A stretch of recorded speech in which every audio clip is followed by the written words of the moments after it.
Hello મિત્રો, જય શ્રી કૃષ્ણ। આ લાડવા મારા સાસુએ ગામડેથી મોકલ્યા છે અને બોક્સ ખુલતા જ 4 લાડવા ગાયબ। 3 બાળકો ને ચોથી હું। શાબાશ બેટા। આજે તબિયત થોડી સારી નથી, દવા પીધી અને મારું કામ મેં શરૂ રાખ્યું કારણ કે આરામ શબ્દ મારી ડિક્શનરીમાં છે પણ મારી લાઈફમાં નથી। હસબન્ડ ને આજે પિક્ચર જોવા જવાનું હતું બોર્ડર 2, તો મને કહે કે પંજાબી સબ્જી બનાવજે અને બાળકો કહે કે એક કે પીઝા બનાવજે અને બીજું કે પાસ્તા બનાવજે।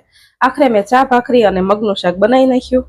બધાએ મોઢું બગાડીને ખાઈ લીધું ને હસબન્ડ કહે કે આ શાક મસ્ત બન્યું, મારું દિલ ગાર્ડન ગાર્ડન।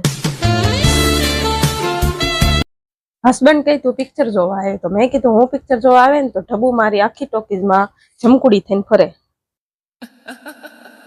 હસબન્ડ જતા રહ્યા પિક્ચર જોવા અને હું લાગી ગઈ ક્લિનિંગ કરવા અને તમને બધાનું સીધી સાદી મમ્મી લાગુ છું પણ હું છું એ ક્લિનિંગ ક્વીન। પછી આવી ગઈ કેલેરી બર્ન કરવા અને મેં 2 કિલોમીટર રનિંગ કર્યું અને મારા બાળકોએ 4 કિલોમીટર। વિડીયો ગમ્યો હોય તો લાઈક, શેર અને સબસ્ક્રાઇબ કરતા જાજો। જય શ્રી કૃષ્ણ।